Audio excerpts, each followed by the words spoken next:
नमस्कार दोस्तों, हम लेकर आ चुके हैं आप लोगों के लिए 10 मिनट में सुबह की 50 ताज़ा और बड़ी खबरें बताएंगे। दोस्तों, आज देश और दुनिया से क्या ताज़ा अपडेट बड़ी खबरें निकल कर सामने आ रही हैं, आपको बताते चले। दोस्तों, सबसे पहली खबर, प्रधानमंत्री नरेंद्र मोदी के ऊपर भड़क गए। दोस्तों, अखिलेश यादव कहा पहले ही चरण में बीजेपी का सूपड़ा साफ हो गया था, अब दूसरे चरण में बीजेपी की जमानत भी जब्त। दरअसल अखिलेश ने दावा कर दिया कि दूसरे चरण में भी बीजेपी को किसी ने वोट नहीं दिया और जो बूथों के हाल था वो साफ दिखाई दे रहा था कि इंडिया गठबंधन के पक्ष में वोट जा रहा है। आपको बताते चले, अखिलेश ने दावा किया है कि इंडिया गठबंधन की 4 जून को सरकार बनने जा रही है और बीजेपी की विदाई तय है। आपको बताते चले दोस्तों, प्रधानमंत्री नरेंद्र मोदी का विपक्ष के ऊपर बड़ा हमला। कहा इन लोगों को मोदी की बुराइयां और उसका अपमान करना बहुत अच्छा लगता है। दरअसल आपको बताते चले, प्रधानमंत्री ने आरोप लगाया कि फिलहाल राहुल गांधी जिस दिन से चुनाव प्रचार शुरू हुआ है उस दिन से मोदी का अपमान कर रहा है। आपको बता दें, प्रधानमंत्री ने खुद अपने लिए लोगों से अपील की है कि फ़िलहाल वो बीजेपी को जिताएं। आपको बताते चले दोस्तों, फिलहाल चुनाव आयोग की निष्पक्षता पर उठे सवाल। प्रधानमंत्री की जगह जेपी नड्डा को भेज दिया नोटिस, कांग्रेस ने लपक लिया मौका। दरअसल आपको बताते चले, कांग्रेस ने आरोप लगाया है कि प्रधानमंत्री दूध पीते हुए बच्चे हैं। वो उन्होंने राजस्थान में साफ साफ मुस्लिमों को लेकर हेट स्पीच दी। कांग्रेस ने कहा उसके बाद भी बीजेपी की बजाय चुनाव आयोग ने जेपी नड्डा को नोटिस थमा दिया। अब कांग्रेस ने सवाल उठाए कि क्या प्रधानमंत्री से चुनाव आयोग डरता है क्या, या फिर प्रधानमंत्री कोई छोटे से बच्चे हैं।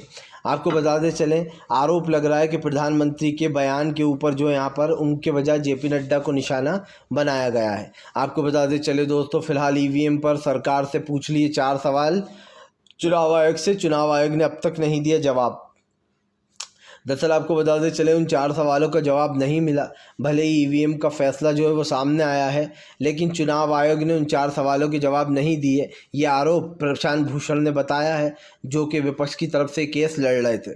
आपको बताते चले दोस्तों, कन्हैया कुमार का प्रधानमंत्री नरेंद्र मोदी के ऊपर बड़ा हमला।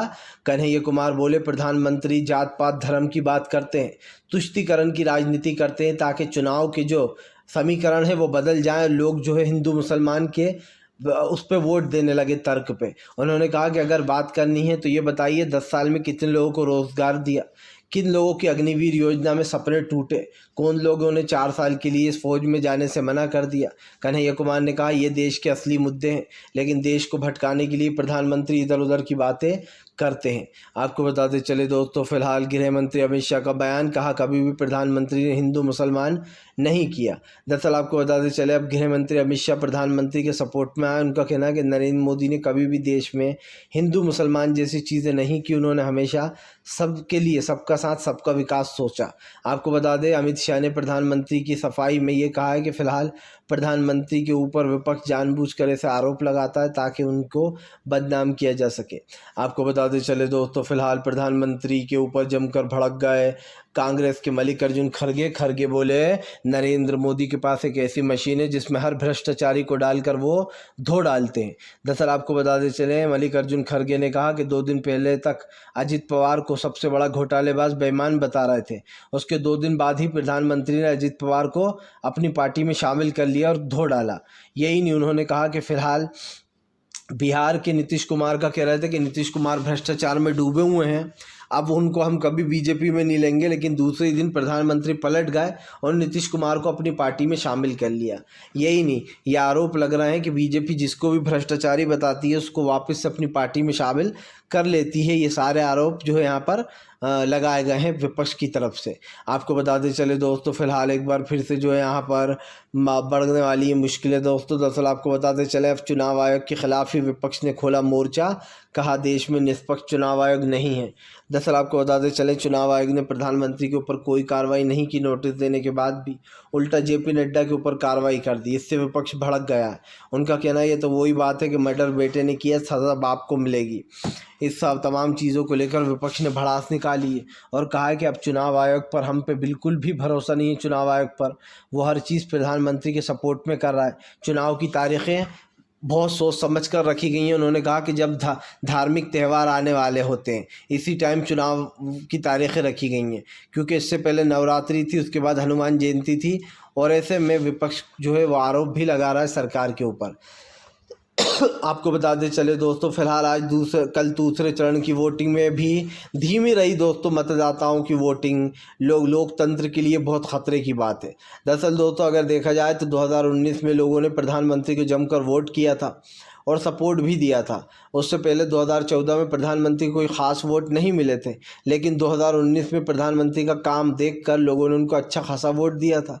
लेकिन आपको बताते चले अब 10 साल के बाद बहुत सारे लोग प्रधानमंत्री से नाराज़ हैं। ख़ास करके इसमें युवाओं की संख्या बहुत ज़्यादा बताई जा रही है बेरोज़गारी की वजह से। यही कारण है जो वोटिंग बहुत कम प्रतिशत हो रही है और कहा जा रहा है ये देश के लोकतंत्र के लिए बहुत ख़तरनाक है। आपको बता दें 88 सीटों पर कल दूसरे चरण का चुनाव हुआ, जिसमें वोटों की संख्या काफ़ी कम दिखाई दे रही थी। ऐसे में अब लोग वो लगाने लग गए हैं कि आखिरकार जीतेगा तो जीतेगा कौन।